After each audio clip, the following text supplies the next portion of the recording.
Welcome to Patscast. The New England Patriots are 2-2 so far under Mike Vrabel, with plenty of questions still to answer. But the real headline so far, quarter of the way into the season, is Drake Maye's growth. And I think at this point in time, we can say the Patriots probably have found their franchise quarterback. I think it's safe to say, at least as long as Josh McDaniels is there as the offensive coordinator, because the two are working out very well together.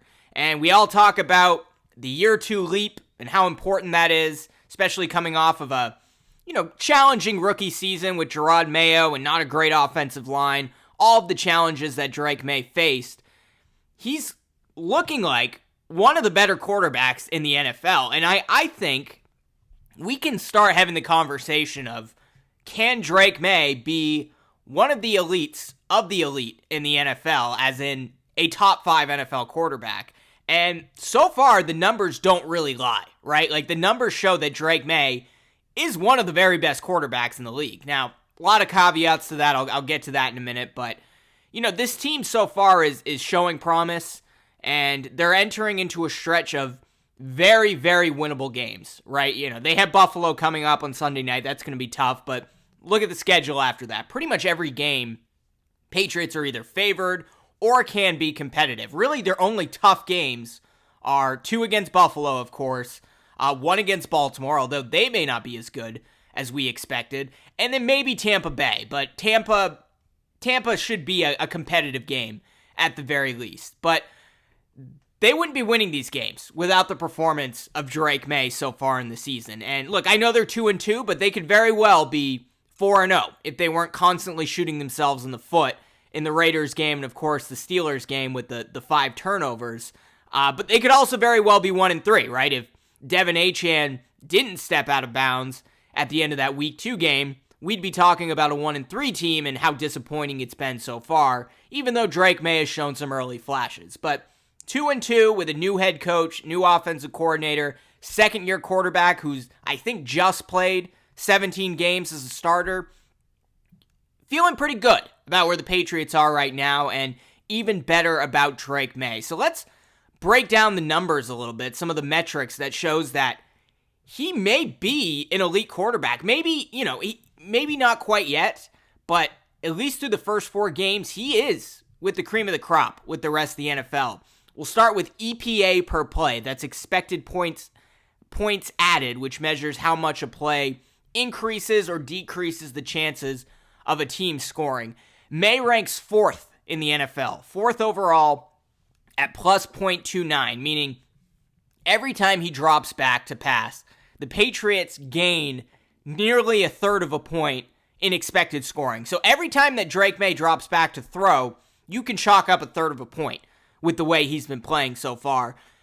That is very impressive, right? Very, very impressive, especially with all the struggles that he had as a rookie with the turnovers, and he's had some issues holding on to the football, taking care of the football so far this season. Still ranks 4th in the NFL in expected points added.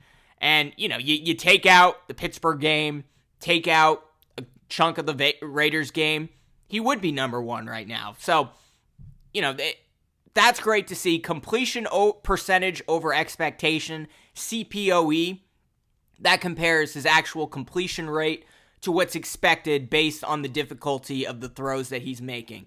Maye is 5th in the NFL, number 5, at plus 8.7%, meaning he's hitting passes that nearly all quarterbacks, except for 4, most quarterbacks shouldn't be able to complete. So he's making some tough throws. He's hitting players in tight windows.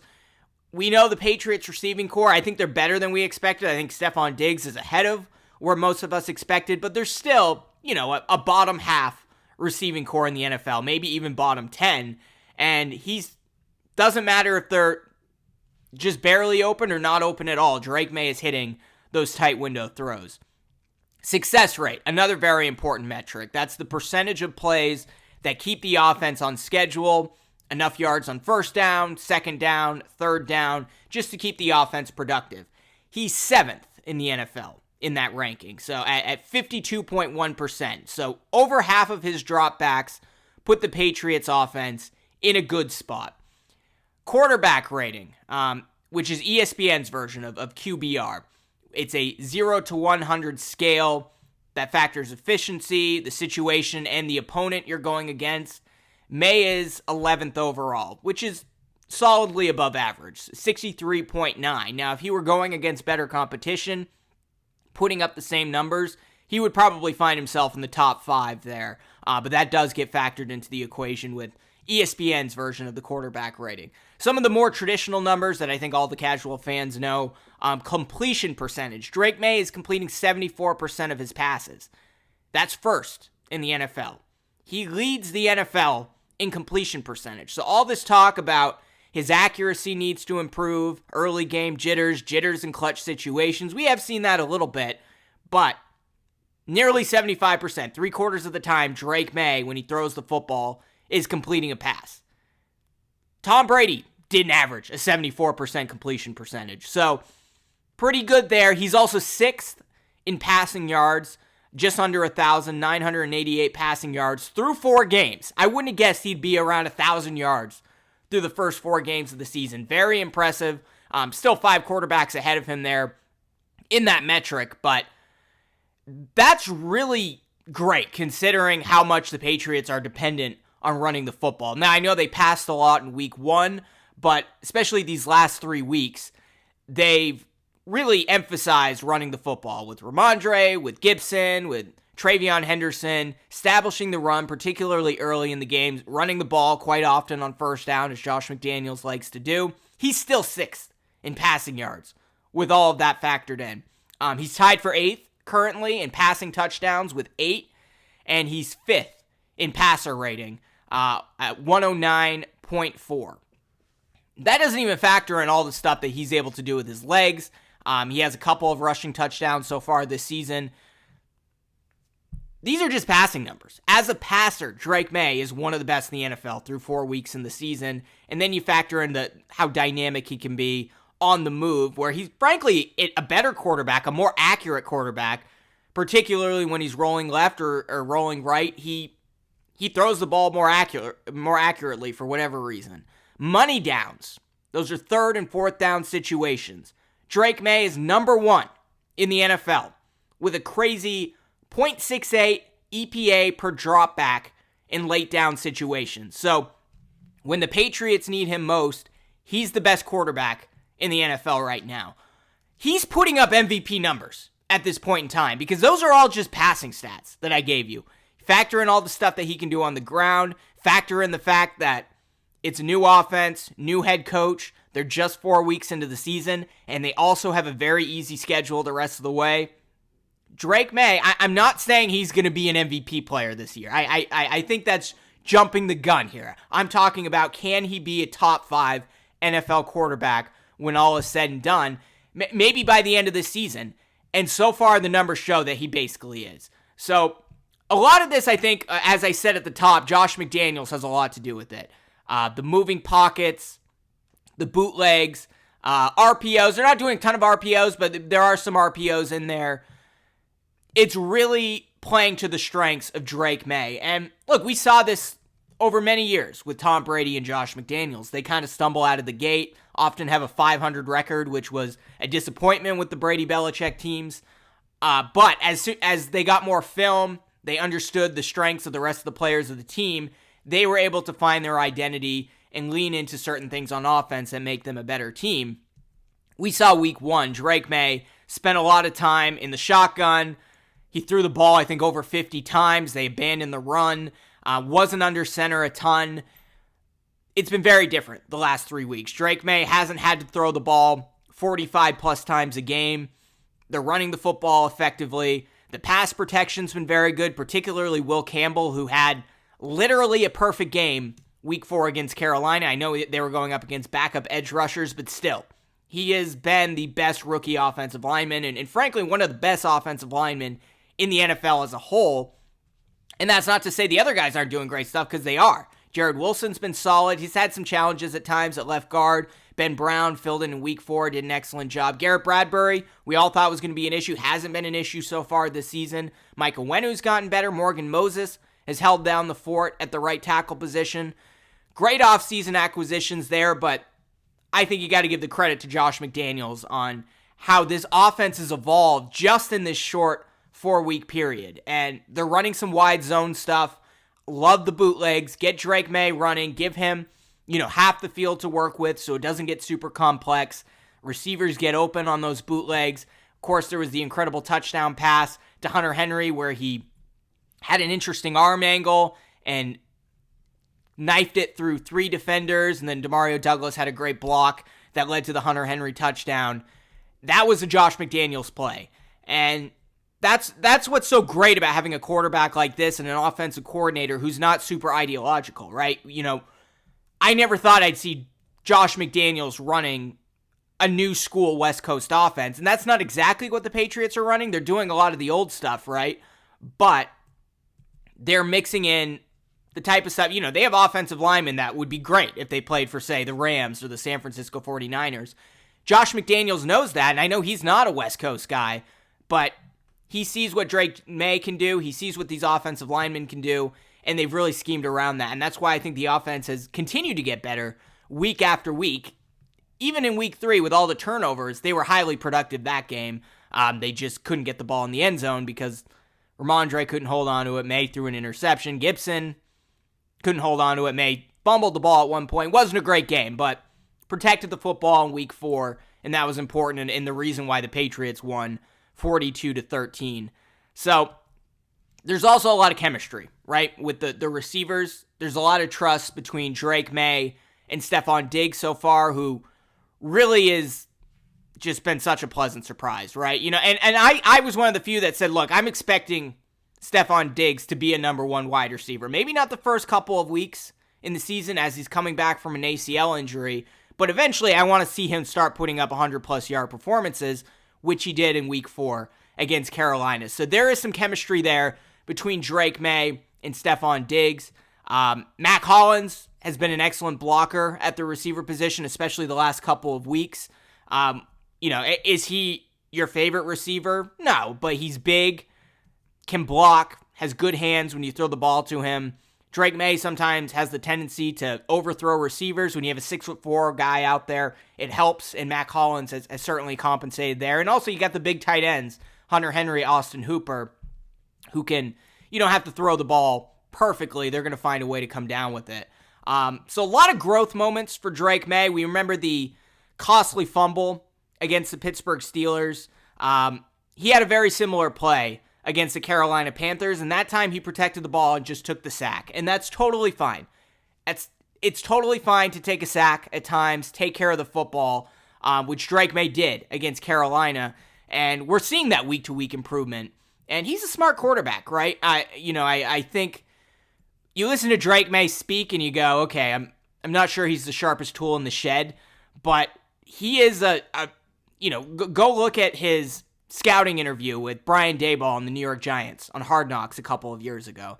You learn just how quickly Drake Maye can learn things, digest things, share it back with the head coach about what he's learned. And this really hasn't been an issue all season. It wasn't even an issue in the preseason either. It was more, the mechanical stuff with Drake Maye. He picked up the Josh McDaniels offense almost immediately, which is very impressive. He's been a lot calmer in the pocket. There was a play on 3rd and 15 where he was patient, had good protection, waited for Stephon Diggs' route to develop, and delivered a perfect strike to him. So he's becoming a big problem for a lot of NFL teams. And look, you got Stephon Diggs who can separate. You got Demario Douglas who's been unimpressive so far, but he can separate. You got big-bodied receivers, Mac Hollins, Kayshon Boutte, and eventually you're mixing in Kyle Williams and maybe Efton Chisholm down the road. Teams can say, all right, we're going to run zone so we can spy the quarterback and prevent Drake Maye from making plays with his feet. But Stephon Diggs just settles into a soft spot in the zone, and they can find an easy first down when they do that. So you go man, now Drake Maye becomes more of a threat with his legs, and you have a couple of receivers that can separate. So they're becoming a real problem for NFL offenses or NFL defenses that we haven't seen since really the 2019 Patriots, right? So that's great to see. I think the one caveat coming out of this is the Patriots haven't faced great competition so far, right? In terms of defensive rankings, the Raiders are 15th, The Dolphins are 31st. Steelers are 23rd. And the Panthers are 19th. Now, Panthers were much better than 19th heading into that game.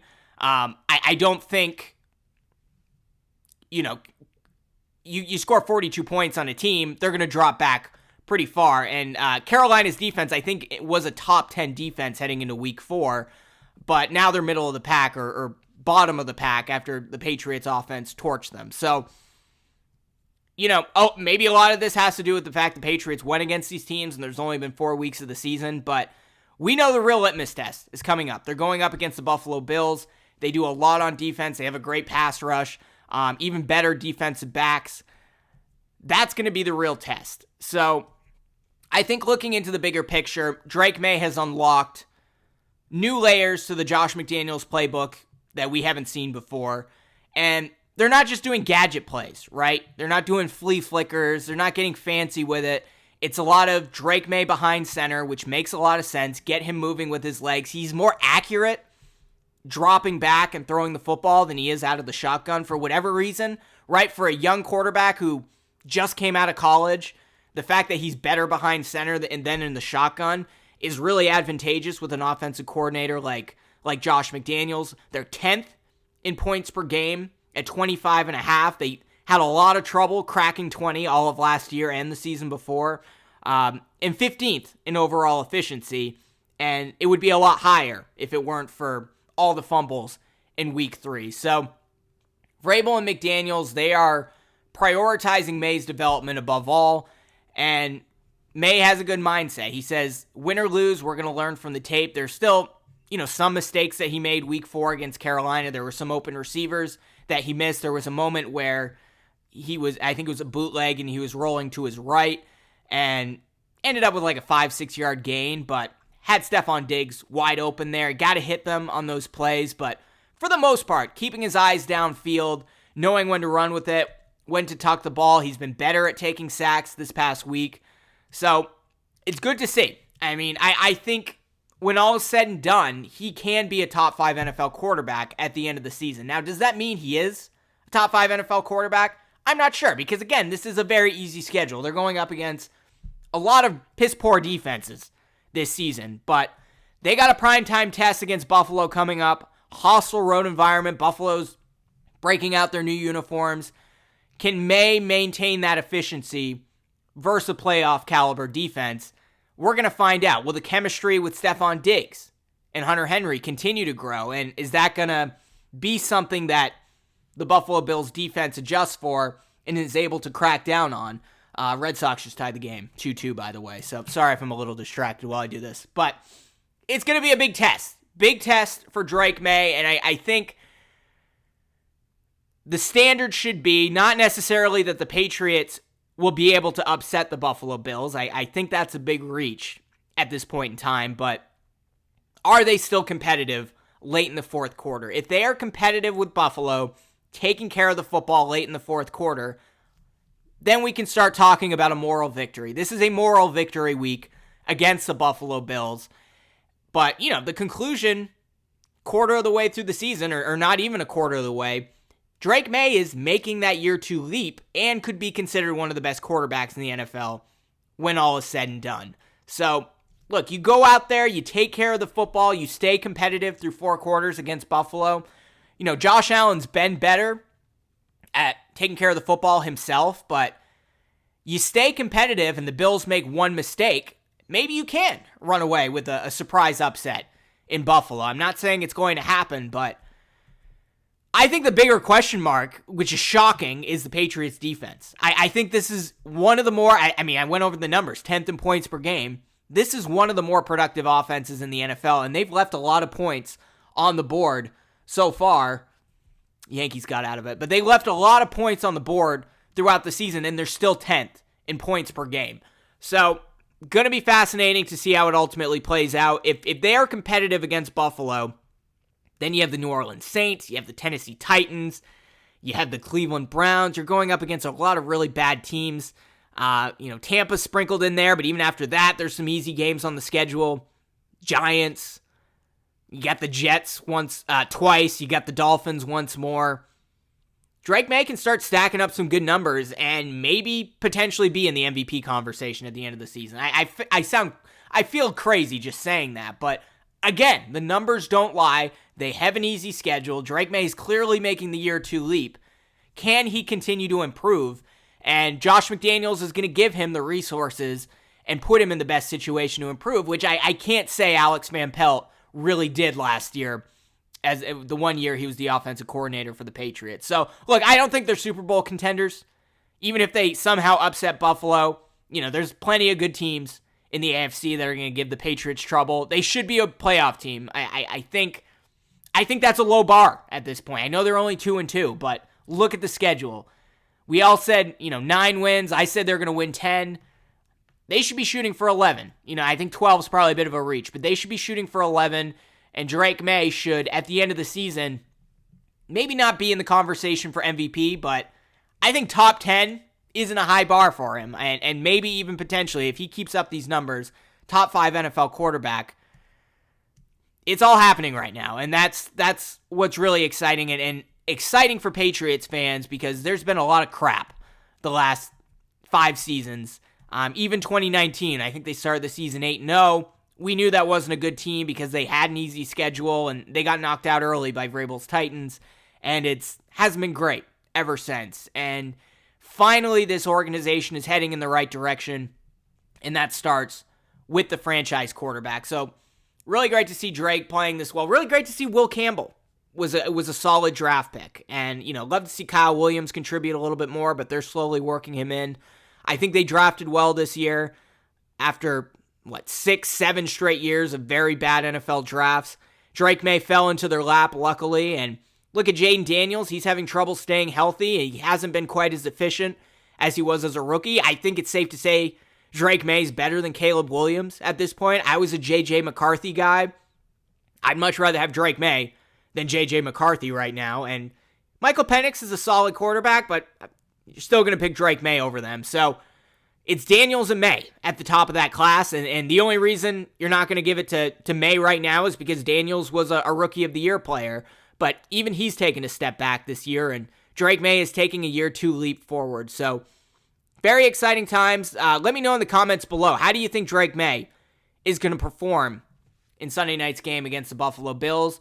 Do you think they're going to be competitive overall?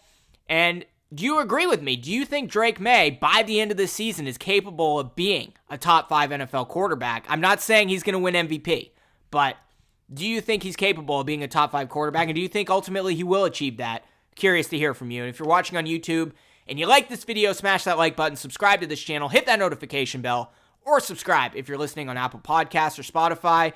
We'll be back very soon with more New England Patriots coverage. Go Red Sox.